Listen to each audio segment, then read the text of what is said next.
Tốt lắm. Lâu dạ. Tôi nhung thôi phải nói chơi tôi giờ chết này.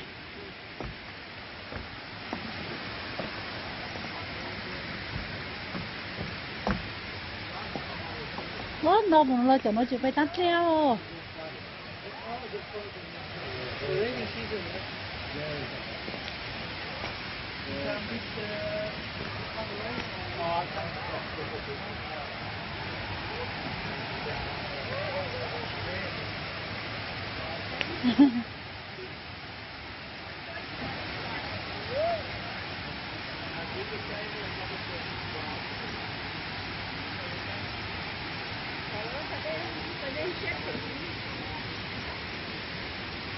Cái lẩu nó rất chua, nó giờ lẩu cho chua trâu ha.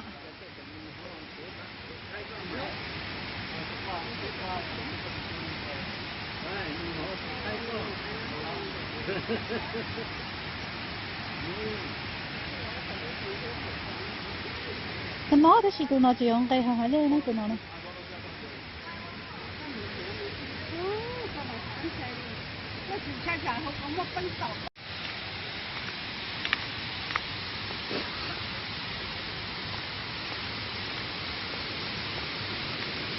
Mì cá thôi chỉ giống không.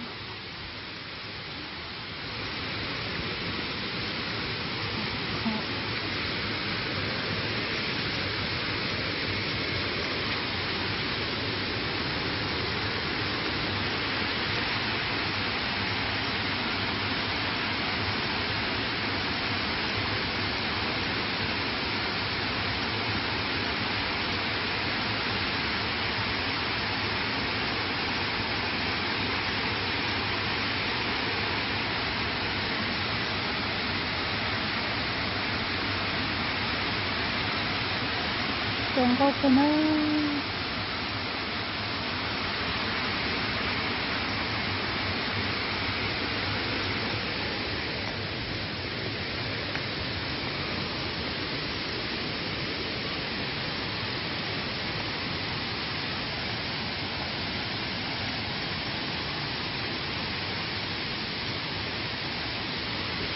thế phải xách rồi đi rồi.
这里的，这里，大家从那都下去。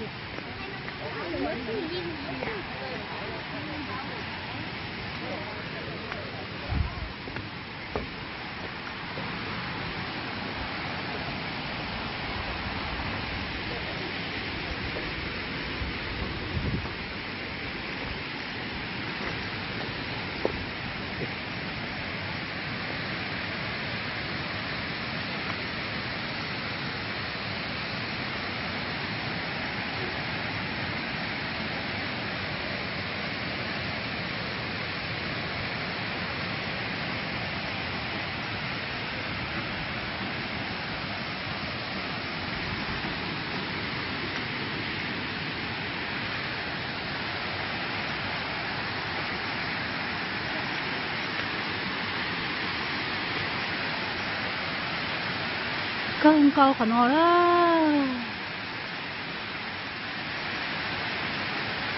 这走着，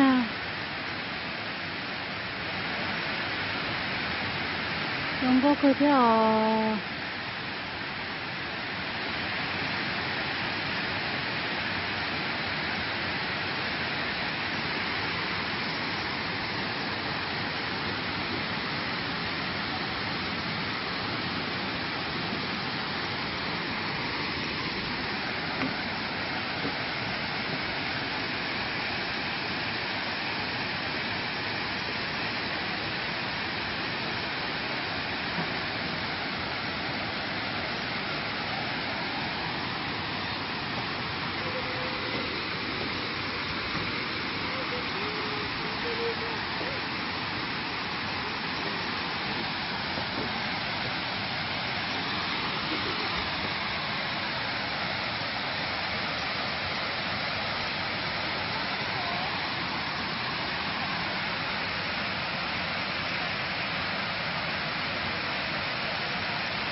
这帮的用过个。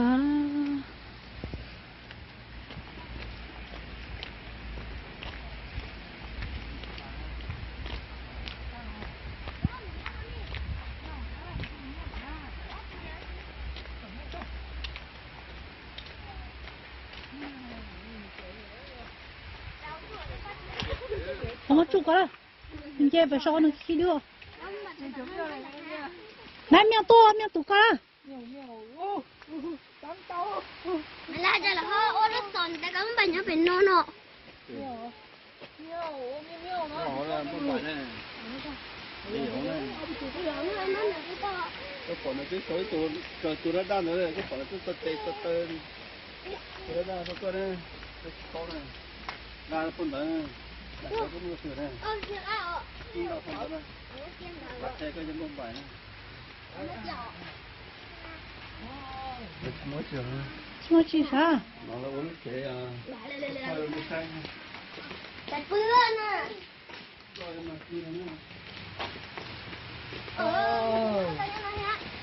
Mà không.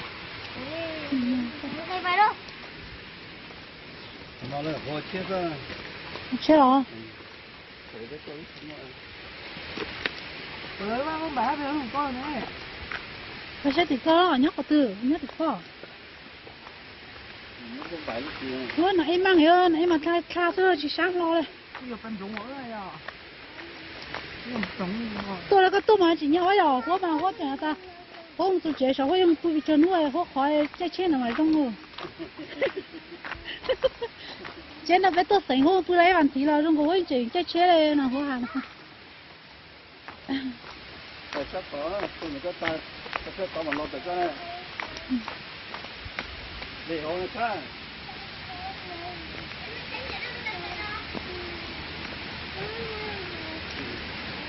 Cơn nó của nó là, nó cơn nó của nó. Con nè.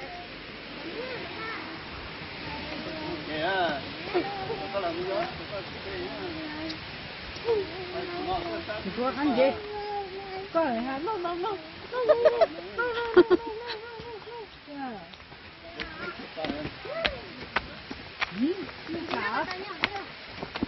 bây giờ đây sản phụ nó chính nó có tơi phải thì cái la nè của tôi khách con này cái tôi tin nó là chỉ hàng con tăng xà này bỏ tôi là sai là còn nó giá chi hả bỏ tôi chi đâu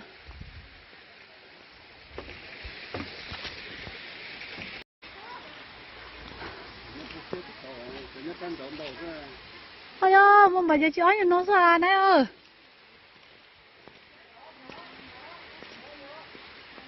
nè bụi tôi như da nó xưa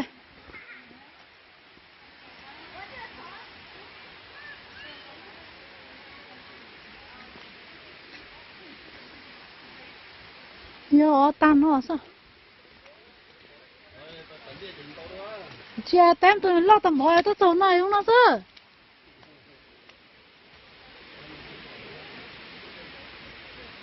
ây ơi chị đi nó xe thì chị tông nó này bỏ luôn ta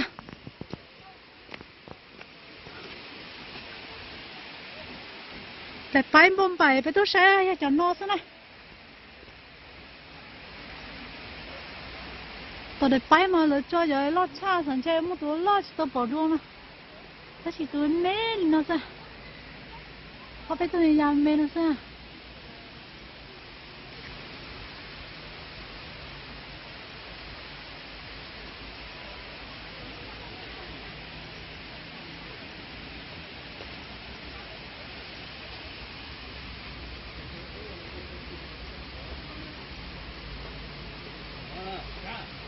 cha tôi có